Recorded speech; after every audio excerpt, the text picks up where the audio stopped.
Types of charts in Excel. Excel provides a variety of different chart formats such as bar, column, pie, line, area, donut, scatter, surface, and radar. Line chart. It is used to show trends over a period of time. It is similar to plotting a graph on a graph paper with its values on X and Y axis. It uses connecting dots to display trends of a data over a given period of time. Column chart. It is commonly used to display the data in the form of vertical bars. It is used to show the changes in data over a period of time or comparison among different data items.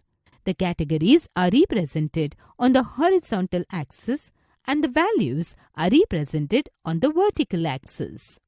Pie chart. It is a circular chart divided into sectors where each sector shows the relative size of each value. It always shows only one data series. It is useful when you want to emphasize on a significant element. Bar chart. The bar chart displays the data in the form of long rectangular rods, also called bars. These bars can be placed horizontally on the chart area. It illustrates the comparisons amongst the individual items. In this chart, categories are represented on the vertical axis and values are represented on the horizontal axis. Area chart. It is used to display the quantitative magnitude of the data graphically. These charts are based on the features of the line chart.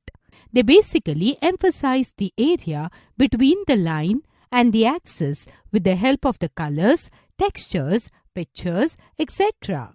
Scatter chart. Scatter charts are also known as XY scatter plot charts.